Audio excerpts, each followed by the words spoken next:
दूरदर्शी के बारे में। टेलीस्कोप स्टार्ट करने से पहले अच्छा होगा कि आप माइक्रोस्कोप का हमारा लेक्चर देख लें। अगर आपने माइक्रोस्कोप का लेक्चर देख लिया तो बहुत अच्छा। अगर आपने माइक्रोस्कोप का लेक्चर नहीं देखा है तो माइक्रोस्कोप के वीडियो का लिंक हमने डिस्क्रिप्शन में दे दिया, वहाँ से जाके आप देख लीजिए। या किसी बुक या कोचिंग से पढ़ लीजिए और माइक्रोस्कोप का कॉन्सेप्ट क्लियर रखिए। हम ऐसा क्यों कर रहे हैं, हम ऐसा इसलिए क्यों कर रहे हैं क्योंकि अगर माइक्रोस्कोप का कॉन्सेप्ट क्लियर रहेगा तो टेलीस्कोप अच्छे से समझ में आएगा। और अपने माइक्रोस्कोप वाले लेक्चर में हमने ऐसा बहुत कुछ समझाया जो कि टेलीस्कोप में यूज़ होगा। इसलिए माइक्रोस्कोप का कॉन्सेप्ट क्लियर है तो टेलीस्कोप कुछ भी नहीं है, टेलीस्कोप आपको बहुत आसानी से समझ में आएगा। Yes, my name is Pooja and welcome back to my channel VK awareness. तो फ्रेंड्स चलिए लेक्चर को स्टार्ट करते हैं। तो टेलीस्कोप यानी दूरदर्शी। टेलीस्कोप क्या है? टेलीस्कोप एक ऐसा ऑप्टिकल इंस्ट्रूमेंट है जिसकी सहायता से हम दूर की वस्तुओं को देखते हैं, जैसे मून, प्लैनेट्स, जुपिटर, ईटीसी, इन सबको देखते हैं। ठीक है, तो टेलीस्कोप करता क्या है? टेलीस्कोप जैसे दूर की जो वस्तु ऑब्जेक्ट है जिसे हमें देखना है उसकी एक इमेज हमारी आंखों के सामने बना देता है जिससे हमें वो क्लियर दिखाई देने लगती है। टेलीस्कोप का माइक्रोस्कोप से फंक्शन काफ़ी अलग है। माइक्रोस्कोप क्या करता है, जो भी ऑब्जेक्ट रहता था उसको मैग्नीफाई यानी कि बड़ा करके दिखाता था, लेकिन टेलीस्कोप ऐसा नहीं करता है क्योंकि टेलीस्कोप से जिस ऑब्जेक्ट को हमें देखना रहता है वो ऑलरेडी बड़ा होता है। लेकिन माइक्रोस्कोप से हम जिसको देखते हैं वो छोटा होता है। और माइक्रोस्कोप क्या करता है, किसी भी चीज़ को मैग्नीफाई यानी कि बड़ा करके दिखाता है, लेकिन टेलीस्कोप ऐसा नहीं करता है। ठीक है, उसकी एक इमेज हमारी जिस ऑब्जेक्ट को हमें देखना रहता है टेलीस्कोप क्या करता है, उस ऑब्जेक्ट की इमेज हमारी आंखों के सामने बना देता है। ये कॉन्सेप्ट आप लोग याद रखिए कि माइक्रोस्कोप किसी भी ऑब्जेक्ट को मैग्नीफाई या बड़ा करके दिखाता है, लेकिन टेलीस्कोप ऐसा नहीं करता है। टेलीस्कोप ऑब्जेक्ट की एक इमेज हमारी आंखों के सामने बना देता है। ठीक है, और टेलीस्कोप किस चीज़ में यूज़ होता है? दूर की वस्तु को देखने में, जैसे मून, प्लैनेट्स इत्यादि। ठीक है, और टेलीस्कोप कितने प्रकार के होते हैं? टेलीस्कोप दो प्रकार के होते हैं। एक होते हैं रिफ्रैक्टिंग टेलीस्कोप यानी कि अपवर्तक दूरदर्शी, और एक होता है रिफ्लेक्टिंग टेलीस्कोप यानी कि परावर्ती दूरदर्शी। तो चलिए फ्रेंड हम पहले स्टार्ट करते हैं रिफ्लेक्टिंग टेलीस्कोप। रिफ्रैक्टिंग टेलीस्कोप यानी कि अपवर्ती दूरदर्शी। ठीक है, रिफ्रैक्टिंग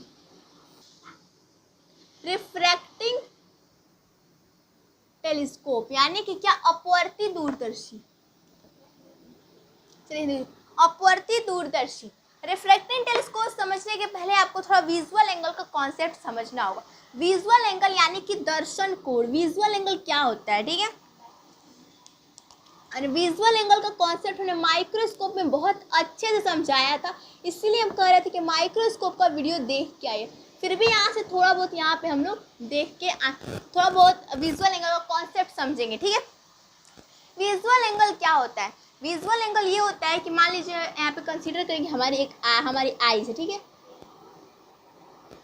हमारी आईज है। ठीक है, तो विजुअल एंगल क्या होता है? विजुअल एंगल होता है कि कोई भी चीज़, मान लीजिए यहाँ पे एक ऑब्जेक्ट रखा है, कोई भी चीज़ हमारे आँखों पर, हमारे आईज पर जो एंगल बनाती है, ठीक है, जो एंगल बनाती है उसी को कहते हैं विजुअल एंगल। यानी विजुअल एंगल किसे कहते हैं कि कोई भी ऑब्जेक्ट हमारी आईज पर, मान लीजिए कि हमारी आईज है, कोई भी ऑब्जेक्ट, मान लीजिए कोई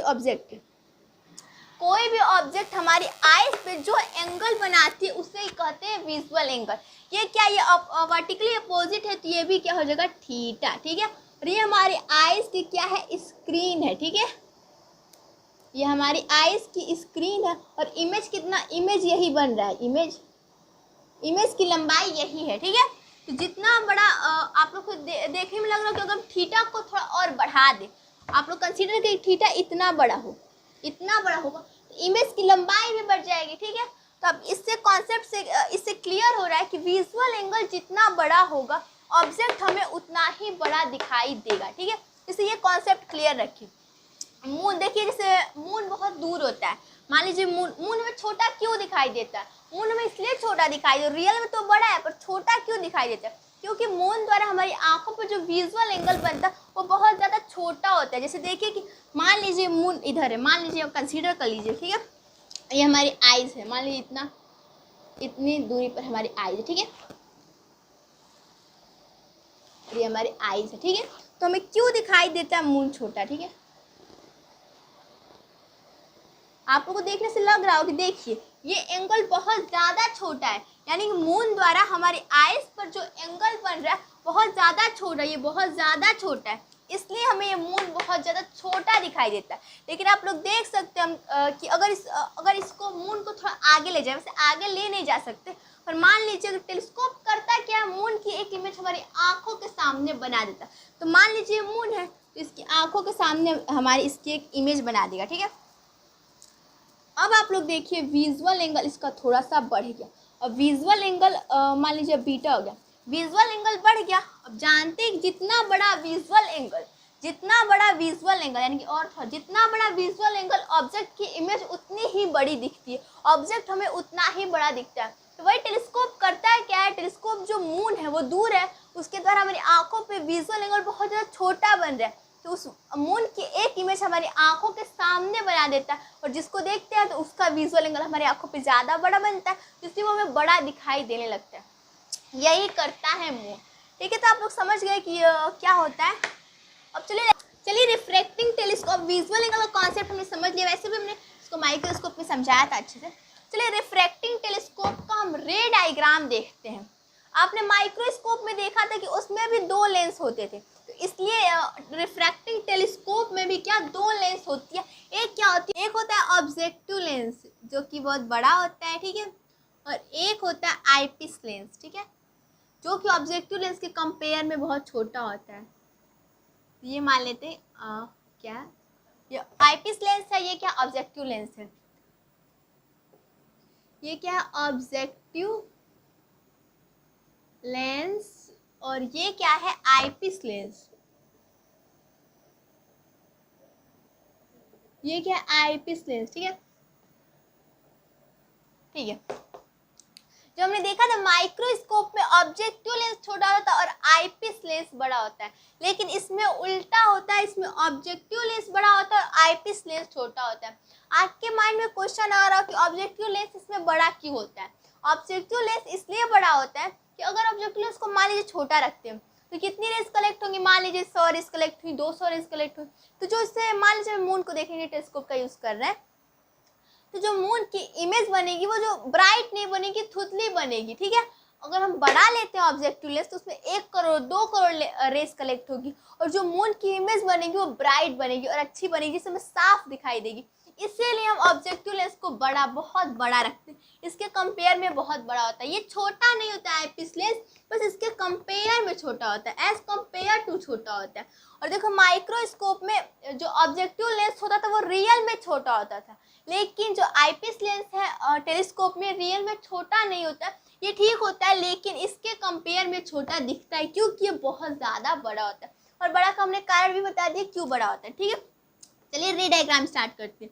ये इसकी मान लीजिए कि ये इसकी प्रिंसिपल एक्सिस है, और ये इसकी ऑप्टिकल सेंटर ओ और इसकी ऑप्टिकल सेंटर ओ डैश है, ठीक है। इसमें जिसको ऑब्जेक्ट को देखना है, ऑब्जेक्ट कहाँ है, इनफाइनाइट पे, और इनफाइनाइट से रेस कैसी आती है, इनफाइनाइट से रेस मेन एक्सिस के पैरेलल भी हो सकती है और मेन एक्सिस के पैरेलल नहीं भी हो सकती है, और जो मेन एक्सिस की पैरेलल नहीं होती है वो आपस में पैरेलल होती है।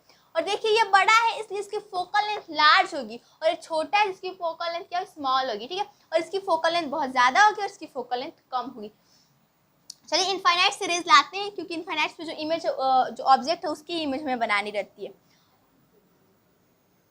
तो अगर मेन एक्सिस के पैरेलल आती है रेज तो क्या वो फोकस से, इस लेंस की फोकस से होके जाती है, लेकिन अगर मेन एक्सिस के पैरेलल नहीं आती है तो ये फोकस प्लेन से होकर जाती है जो रेज होती है। तो मान लीजिए कि रेज ऐसे आ रही है, तो एक रेज तो जाएगी ऑप्टिकल सेंटर से, हम जानते हैं कि एक रेज जो जाती है वो ऑप्टिकल सेंटर से सीधे निकल जाती है, ये ऑप्टिकल सेंटर से सीधे निकल जाएगी एक रेज, ठीक है।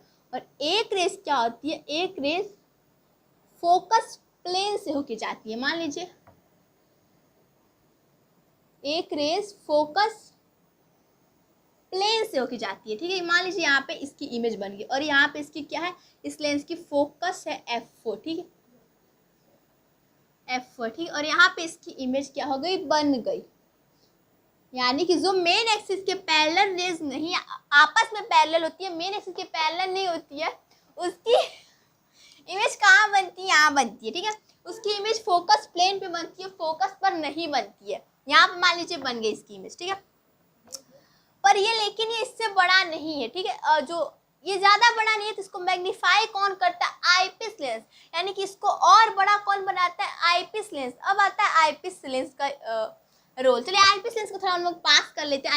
आईपीस लेंस बहुत ज़्यादा दूर हो जाता है, ठीक है। जो इमेज बनती है वो ऐसे एडजस्ट करके बनती है।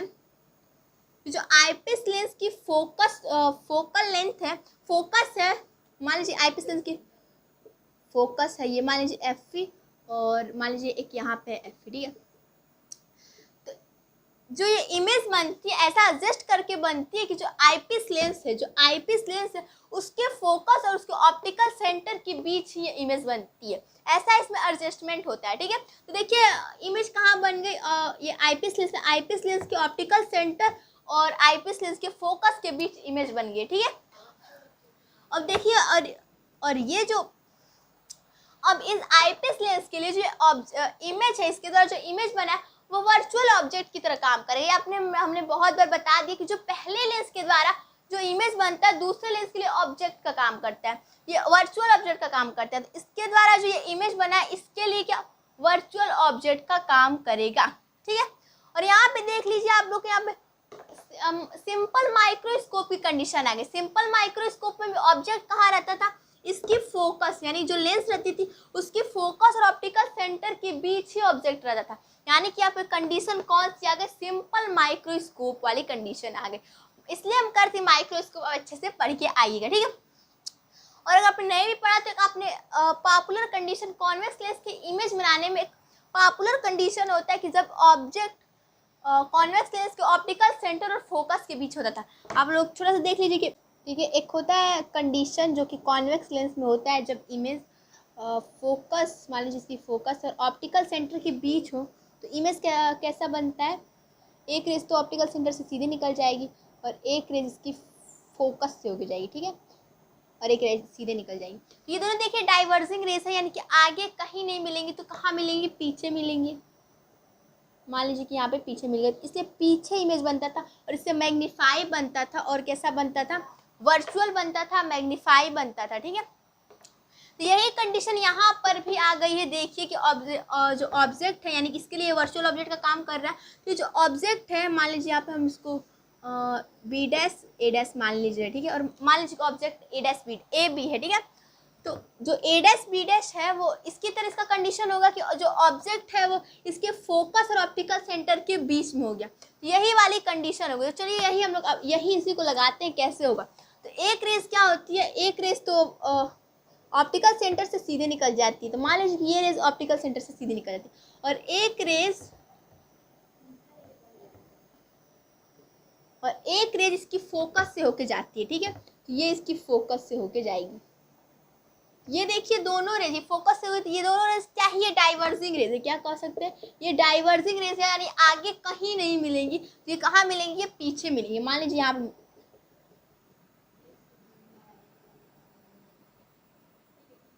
तो यहाँ पे ये जाके ये पीछे मिलती, इसकी इमेज तो इसकी इमेज बनेगी वो यहाँ पे बनेगी, ठीक है, ठीक है। जो इस object B dash A dash जो इसके लिए ऑब्जेक्ट का काम कर रहा है, इस ऑब्जेक्ट की एक मैग्नीफाइड इमेज यहाँ बनेगी। देखिए मैग्नीफाई है और क्या है? ये सीधा आभासी है, ठीक है, और क्या है? इससे बड़ा है इससे, ठीक है। मैग्नीफाई ये बन गया। यही होता है टेलीस्कोप में। टेलीस्कोप में फिर से देख लीजिए क्या होता है? दो लेंस होता है, एक होता है ऑब्जेक्टिव लेंस होता है, एक होता है आईपीस लेंस। ऑब्जेक्टिव लेंस का बस ये काम होता है कि जो रेज को कलेक्ट करके एक कैसा भी इमेज मून का बना दे, ठीक है। ये ऑब्जेक्टिव लेंस का काम होता है। और जो आईपीस लेंस का काम होता है वो आईपीस लेंस का यही काम होता है कि जो इसके द्वारा इमेज बना है इस इमेज को ये बड़ा करके बना देता है। यही पूरा होता है टेलीस्कोप, ठीक है। टेलीस्कोप बहुत ज़्यादा आसान है। तो चलिए, तो ये हमने रे डायग्राम समझ लिया टेलीस्कोप का, ठीक है। अब चलिए थोड़ा डिस्टेंस कर लेते हैं, डिस्टेंस मेजर कर लेते हैं। देखिए ये इसकी फोकस एफ है और इसकी दूसरी फोकस एफ डैश है, और ये इसकी फोकस एफ ओ यानी एफ ओ है और इसकी फोकस एक एफ ओ डैश है, ठीक है। तो ये इसके लिए क्या है? इसके लिए वर्चुअल इसके लिए ये वर्चुअल ऑब्जेक्ट है, तो इसे इसको हम क्या कहेंगे, यू ई कहेंगे, ठीक है। ये इसके लिए यू ई है, और ये हम जानते हैं कि ये क्या है, एफ ओ है, ये एफ ओ है। देखिए इतना आप लोग याद कर लीजिए, ठीक है। अब चलिए हम मैग्नीफाइंग पावर देखते हैं, मैग्निफिकेशन ऑफ टेलीस्कोप निकालते हैं, ठीक है। Magnification power of telescope, magnification power का फार्मूला होता है ये एम, मैग्निफिकेशन फार्मूला, इसका सिंबल एम होता है। Visual angle formed by final image, ठीक है। हमने जो रे डायग्राम बनाया था उसमें फाइनल इमेज आपने देखा होगा, तो visual angle formed by final image को हम कहते हैं बीटा, यानी कि जो विजुअल जो लास्ट में बना था फाइनल इमेज, उसके द्वारा जो हमारी आइज पे विजुअल एंगल बनता है उसे कहते हैं बीटा। और अल्फा किसे कहते हैं, visual angle formed by object, यानी कि जो ऑब्जेक्ट हो, यानी कि मून हो, उसको हम सिंपली देखते हैं तो जो उसके द्वारा जो हमारी आइज पे विजुअल एंगल बनता है उसे कहते हैं अल्फा, और जो फाइनल इमेज द्वारा हमारी आंखों में बनता है एंगल, जो विजुअल एंगल बनता है उससे बीटा कहते हैं, ठीक है। आपने माइक्रोस्कोप में देखा होगा कि नीचे क्या है, तो visual angle formed by object kept at D, तो याद रखिए इसमें केप्ट एट डी नहीं होता है, क्योंकि आप मून को 25 सेंटीमीटर की डिस्टेंस पे नहीं रख सकते, ठीक है। इसलिए visual angle formed by object, यानी जो नॉर्मली मून होता है उसको हम नॉर्मली देखते हैं, तो उसके द्वारा जो हमारी आइज पे एंगल बनता है उसे कहते हैं अल्फा। और जो बीटा किसे कहते हैं, जो फाइनल इमेज बनता है उसके द्वारा जो हमारी आइज पे एंगल विजुअल एंगल कहते हैं उसे विजुअल एंगल बनता है उसे कहते हैं बीटा, ठीक है। तो ये तो रहा मैग्नीफाइंग पावर ऑफ टेलीस्कोप। तो जो हमने रे डायग्राम बनाया था उसमें चलिए देखते हैं कि उसमें बीटा और अल्फा की वैल्यू निकाल के इसमें रखेंगे, तो रिफ्रैक्टिंग टेलीस्कोप की जो मैग्निफिकेशन फार्मूला, मैग्नीफाइंग पावर का फार्मूला निकल जाएगा। चलिए फ्रेंड उसको निकालते हैं, रिफ्रैक्टिंग टेलीस्कोप के मैग्निफिकेशन का फार्मूला, ठीक है। ये देखिए रिफ्रैक्टिंग टेलीस्कोप का रे डायग्राम, ठीक है। रिफ्रैक्टिंग टेलीस्कोप का रे डायग्राम, और हमने अभी पढ़ा था कि रिफ्रैक्टिंग टेलीस्कोप का जो मैग्निफिकेशन क्या होता है, बीटा पर अल्फा होता है, और बीटा और अल्फा को हमने जाना था बीटा अल्फा क्या होता है। तो चलिए देखते हैं इसमें इस रे डायग्राम में बीटा और अल्फा कहाँ है। तो अल्फा हमने क्या बताया था कि जो किसी मून को हम नॉर्मल आइज से देखते हैं तो जो हमारी आइज पे विजुअल एंगल बनता है उसे अल्फा कहते हैं, हमने अल्फा को यही समझा था। तो मान लीजिए कि ये जो रेज क्या इनफाइनाइट से आ रही है, तो इनफाइनाइट से रेज आ रही है, तो यहाँ पे एंगल क्या बनेगा, अल्फा, यही इसे ही अल्फा कहेंगे, क्योंकि इनफाइनाइट से जो रेज आएंगी हमारी आंखों पे जो विजुअल एंगल बनाएंगी उससे ही कहेंगे अल्फा। और मान लीजिए कि आप यहीं पे खड़े हैं तो आपकी आंख पे जो एंगल बनेगा उसे कहेंगे यहाँ पे अल्फा, तो इसे कहेंगे अल्फा, ठीक है। ये अल्फा है, और ये क्या वर्टिकली अपोजिट है, तो ये भी हो जाएगा अल्फा, ये वाला एंगल भी हो जाएगा अल्फा। हमने अल्फा समझ लिया, अब समझते हैं बीटा क्या होगा, ठीक है।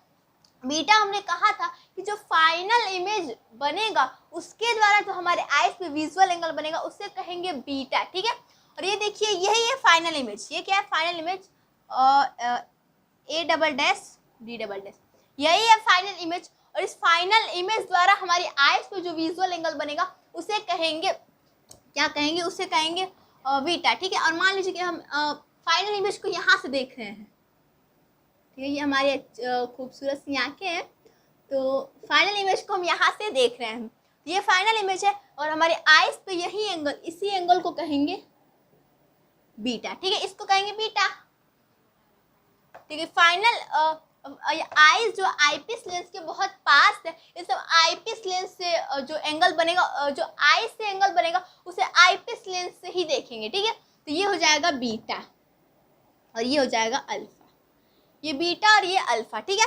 और ये जो इमेज बना था जो पहले के द्वारा बना था, ये इमेज ये छोटा बना था और आईपीस लेंस ने इसे बड़ा किया था। इसे याद रखिए, जो ए डैश बी डैश से बहुत ज़्यादा छोटा है, जो ए डैश बी डैश से बहुत ज़्यादा छोटा है। अगर हम अल्फा और बीटा की वैल्यू निकाल के इस मैग्निफिकेशन ऑफ टेलीस्कोप वाले फॉर्मूले में रख दें तो हमें रिफ्रैक्टिंग टेलीस्कोप के मैग्निफिकेशन का फॉर्मूला मिल जाएगा। तो चलिए हम बीटा और अल्फा निकालते हैं। सबसे पहले अल्फा निकालते हैं, 10। तो अल्फा तो निकाल नहीं पाएंगे डायरेक्ट, हम tan अल्फा तो निकाल सकते हैं, tan अल्फा, ठीक है। tan अल्फा क्या होगा, पहले हमको कौन सा एंगल लेना होगा, triangle O B dash A dash में, देखिए ये हो जाएगा अल्फा। हम tan अल्फा निकाल सकते हैं, कैसे निकाल सकते हैं, परपेंडिकुलर अपान बेस, यानी कि A dash B dash upon O B dash, ठीक है, परपेंडिकुलर अपान बेस।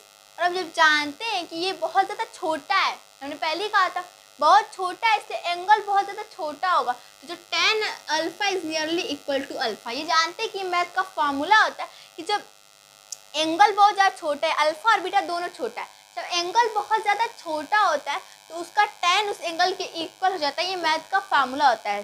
तो tan alpha is nearly equal to alpha, तो इससे अल्फा की वैल्यू निकल जाएगी। और tan अल्फा की वैल्यू चलिए निकालते हैं, तो क्या होगा, परपेंडिकुलर अपान बेस, परपेंडिकुलर क्या है a डैश b डैश, और बेस क्या है बेस है o और b डैश, ठीक है। और इसकी वैल्यू क्या है, f4 है। देखिए f4, क्योंकि हमने कहा था कि इसके द्वारा जो ऑब्जेक्ट इमेज बनेगा वो f4 में बनेगा। ये दूरी f4 और ये दूरी क्या है a डैश b डैश, ठीक है। तो क्या होता है परपेंडिकुलर अपान बेस, यानी कि a dash b dash upon f4, ठीक है। tan अल्फा निकल गया। अब चलिए tan बीटा निकालते हैं। tan बीटा निकालने के लिए tan बीटा, ठीक है, tan बीटा निकालने के लिए कौन सा ट्राइंगल लेंगे, ट्राइंगल लेंगे O B dash A dash, ठीक है। और इसमें भी beta is nearly equal to tan beta is nearly equal to beta हो जाएगा। क्यों होगा, क्योंकि ये बहुत ज़्यादा छोटा है तो एंगल भी बहुत ज़्यादा छोटा बनेगा, ये बीटा हो गया, ठीक है। तो tan बीटा भी होगा परपेंडिकुलर अपान बेस, यानी ओ और perpendicular A dash B dash upon O dash B dash, ठीक है। तो ओ डैश बी डैश की वैल्यू क्या है, यू ही है, क्योंकि ये ऑब्जेक्ट जो है इसके तरह जो इमेज है दूसरे के लिए क्या ऑब्जेक्ट का काम करता है, और ऑब्जेक्ट की डिस्टेंस को यहाँ पे यू ही माना गया है। क्या हो जाएगा, परपेंडिकुलर यानी कि A dash B dash upon base, यानी कि क्या हो जाएगा यू ई, ठीक है। तो tan अल्फा और बीटा दोनों की वैल्यू मिल गई। और चलिए इस इक्वेशन नंबर 1 में इस वैल्यू को पुट कर देते हैं और मैग्निफिकेशन ऑफ रिफ्रैक्टिंग टेलीस्कोप की वैल्यू निकालते हैं, ठीक है। m इज इक्वल टू हो जाएगा a dash B dash upon f4 upon a dash B dash, यानी tan बीटा की वैल्यू रख रहे हैं, बीटा की वैल्यू गलत हो गया, पहले बीटा अपान अल्फा है, ठीक है। तो m is equal to beta की वैल्यू क्या है, a dash B dash upon u e है, और अल्फा की वैल्यू क्या है, a dash B dash upon f4 है, ठीक है। a डैश बी डैश से a dash B dash cut जाएगा, तो क्या बचेगा f4 अपान यू, यानी कि m is equal to f4 upon u. यही होता है रिफ्रैक्टिंग टेलीस्कोप के मैग्निफिकेशन का फार्मूला, ठीक है। कई बुक में यहाँ पे आगे माइनस भी लिखा होता है, तो माइनस इसलिए लिखा होता है कि आप लोग जो देखेंगे कि इमेज यहाँ ऑब्जेक्ट की डिस्टेंस यहाँ पे थी, ऑब्जेक्ट यहाँ पे था, और फाइनल इमेज देखिए इससे उल्टा बन रहा है, इसलिए यहाँ पे माइनस लिख रहा है। हम यहाँ पे माइनस नहीं लिख रहे हैं, क्यों नहीं लिख रहे हैं, क्योंकि आप जो लेंस में क्या अरे टेलीस्कोप में होता है कि फिर से एक लेंस लगा लेते हैं और ये ऑब्जेक्ट जो इमेज फाइनल इमेज बना है फिर से सीधा बन जाता है। यानी कि आप याद कर लीजिए कि जो टेलीस्कोप के मैग्निफिकेशन माइनस में होता है, नेगेटिव मैग्निफिकेशन होता है, ठीक है। ये फार्मूला है, ठीक है। तो चलिए ये तो मैग्निफिकेशन का फार्मूला, अब हम निकालेंगे मैक्सिमम मैग्निफिकेशन इस टेलीस्कोप में कब होगा, मिनिमम मैग्निफिकेशन कब होगा। तो चलिए स्टार्ट करते हैं। सबसे पहले मैक्सिमम मैग्निफिकेशन, ये फार्मूला पर याद कर लीजिए कि f अपान यू होता है। मैग्निफिकेशन का हमने फॉर्मूला निकाला रिफ्रैक्टिंग टेलीस्कोप का f अपान यू, यही क्या होता है मैग्निफिकेशन का फार्मूला होता है। अब हम लोग निकालेंगे मैक्सिमम मैग्निफिकेशन कब होगा, फार्मूला क्या होता है, ठीक है। मैक्सिमम मैग्निफिकेशन, ठीक है। मैक्सिमम मैग्निफिकेशन कब होगा, हम जानते हैं कि कोई भी ऑब्जेक्ट हमारी आंखों से 25 सेंटीमीटर की डिस्टेंस पे रखी होती है तो हमें एकदम क्लियर यानी कि साफ दिखाई देती है। इसलिए मैक्सिमम मैग्निफिकेशन के लिए चाहिए कि जो फाइनल इमेज बना है वो हमारी आई से 25 सेंटीमीटर की डिस्टेंस पे होगी, तो मैग्निफिकेशन मैक्सिमम होगा। यानी कह सकते हैं कि v is equal to d, ठीक है। ये होगा फाइनल इमेज 25 सेंटीमीटर की डिस्टेंस पे होगा तो मैग्निफिकेशन मैक्सिमम होगा। तो और आप जानते हैं कि फाइनल इमेज किसके द्वारा, आईपीस लेंस के द्वारा बन रही है, जैसे आईपीस लेंस से ही हम लेंगे डिस्टेंस। और आईपीस लेंस से हम जानते हैं कि फाइनल इमेज लेफ्ट साइड में बन रहा है, यानी कि उसको हम लोग क्या कहेंगे माइनस में लेंगे, तो यानी कि v क्या हो जाएगा -d हो जाएगा। और u क्या होगा, u क्या होगा, ये ऑब्जेक्ट डिस्टेंस क्या यू ई है, ये हो जाएगा यू ई, ठीक है। और ये भी माइनस होगा क्योंकि लेफ्ट साइड के डिस्टेंस को हम जानते हैं कि माइनस में मेज़र करते हैं। और एफ क्या होगा, एफ तो एफ ही होगा क्योंकि ये राइट साइड में, ठीक है, एफ पी डैश। अब फार्मूला हम निकालते हैं, हमें 1/u की वैल्यू निकालनी है, ठीक है। तो एक फार्मूला होता है 1/f is equal to 1/v minus 1/u। इसमें रख लेते हैं 1/f की जगह एफ ही रख लेते हैं, एफ डैश, इसको भी चलिए एफ ही मान लीजिए, ठीक है। इसको एफ ही लेते हैं, 1/v की वैल्यू माइनस डी और माइनस 1/u की वैल्यू माइनस यू है, ठीक है। तो 1/f is equal to minus 1/d और ये माइनस माइनस प्लस हो जाएगा 1/u। तो 1/u की वैल्यू क्या होगा, 1/u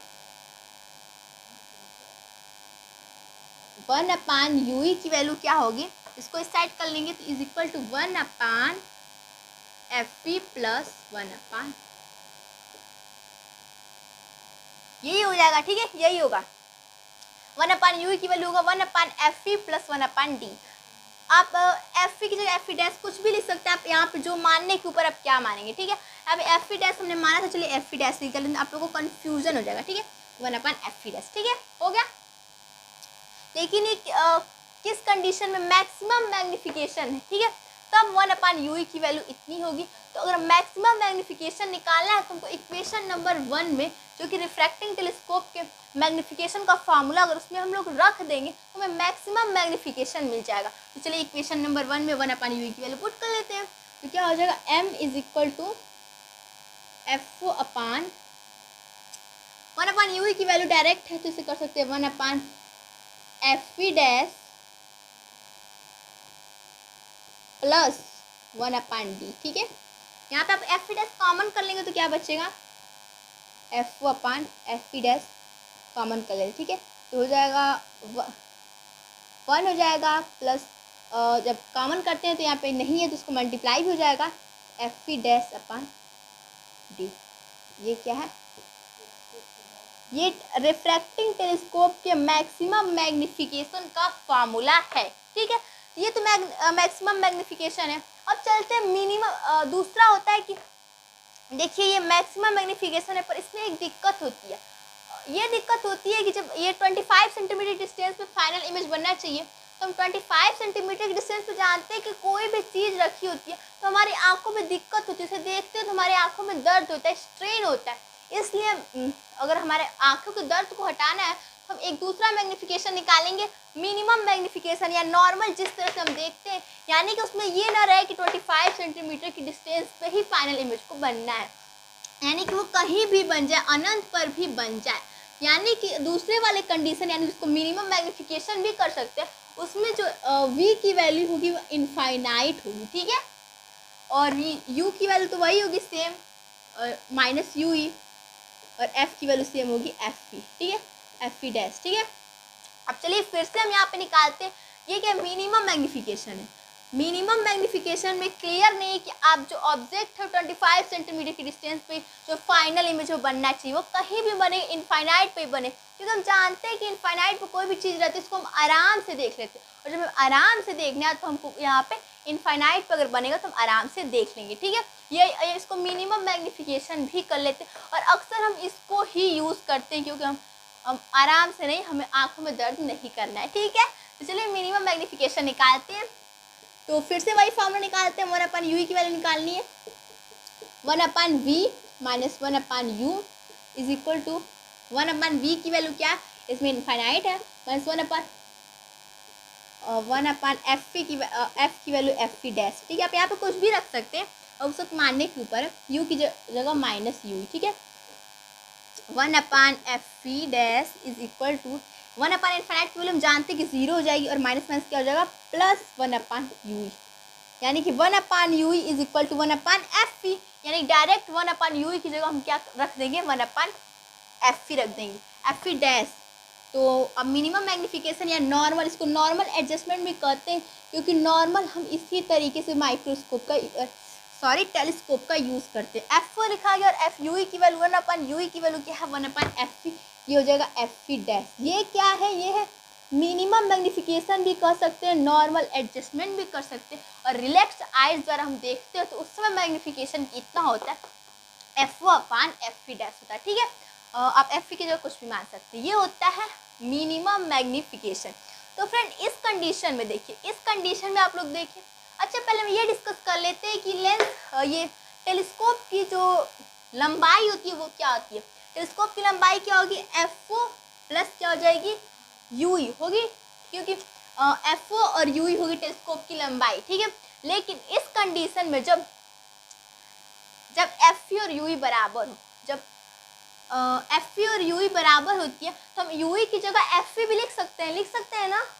यानी कि उस समय हमारी जो लेंस की लंबाई होगी FO प्लस FE हो जाएगी। लेंस की लंबाई देखने में क्या लग रही है कि लेंस की लंबाई FO प्लस UE होगी, लेकिन जब इस वाले कंडीशन में मिनिमम मैग्नीफिकेशन में FE और UE की वैल्यू इक्वल, FE डैश और UE की वैल्यू इक्वल हो जा रही है, तो FE डैश की जगह हम क्या, सॉरी, FE की जगह आप क्या रख सकते हैं, FO प्लस FE रख सकते हैं, ठीक है। ये लेंस की लंबाई है। ये देखिए फोकस इक्वल होता है, यहाँ पे जो FE और ये भी FE इक्वल होता है, यानी कि ये भी, इसको भी आप FE कह सकते हैं, दूसरा नाम लेने की कोई ज़रूरत नहीं है, ठीक है। तो FE रख लेते हैं तो कन्फ्यूजन हो जाता है, ठीक है। FE यहाँ पे रख लेते हैं, ठीक है, ये FE ही है, ठीक है। तो लंबाई क्या हो जाएगी, FO प्लस FE। अक्सर हम टेलीस्कोप को मिनिमम मैग्नीफिकेशन से ही देखते हैं, इसलिए अक्सर आप सामान्य तौर पर ये कह सकते हैं कि टेलीस्कोप की जो लंबाई है वो FO प्लस FE होती है, लेकिन किस कंडीशन में होती है, मिनिमम मैग्नीफिकेशन में, ठीक है। ये फ्रेंड्स रहा मिनिमम मैग्नीफिकेशन, मैक्सिमम मैग्नीफिकेशन। लेकिन इस टेलीस्कोप को बनाने में या बहुत इसमें प्रॉब्लम होती है, इसलिए इस टेलीस्कोप की जगह हम एक और टेलीस्कोप यूज़ करते हैं, रिफ्लेक्टिंग टेलीस्कोप, यानी परावर्ती दूरदर्शी। तो उसको भी हम अगले लेक्चर में डिस्कस करेंगे। इस लेक्चर में हमने सिर्फ रिफ्रैक्टिव टेलीस्कोप के बारे में डिस्कस किया। आई होप फ्रेंड्स आपको ये जो लेक्चर है मिनिमम मैग्नीफिकेशन सब अच्छे समझ में आया होगा, और आपको वीडियो अच्छी लगी होगी। और आपको वीडियो अच्छी लगी हो तो प्लीज़ वीडियो को लाइक कीजिए, सब्सक्राइब कीजिए और शेयर कीजिए। Thank you.